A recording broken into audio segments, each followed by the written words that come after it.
Ay ari ho, nagluto tayo ng pesang lapu-lapu, madali lang ho gawin na rin. Ang gawin niyo ho, magpakulo kayo ng tubig, lagyan niyo ng sibuyas, luya, tanglad, siling haba at timplahan niyo ho sa paminta, asin at patis. Pagkatapos ho, pag kumulo, lagay niyo na ho yung isdang lapu-lapu at pagka kumulo na ho ang isda at sa tingin niyo luto na, ilagay niyo na ho yung petchay o kaya yung mustasa ho. Pwede rin ho ang malunggay kung gusto ninyo.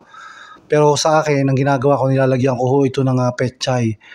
Ito ho yung tinatawag na pesang lapu-lapu. Napakasarap ho ng lasa ho nito. Sigurado hong maiinitan ang inyong sikmura dito ho sa aking recipe na ito. Itong pesang lapu-lapu. Ay kita nyo naman ho, muusok-usok pa at talaga naman hong napakaganda ho ng kulay ng mga gulay ho. Ayan ho. Oh. Ayan ho, at ako'y kakain na ho. Isasaling ko na din sa aking bowl na ito.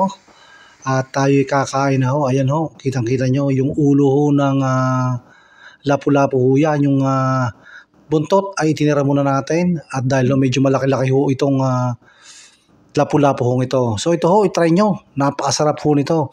Sigurado hong mag-e-enjoy kayo at makakatikim kayo ng ibang lasa.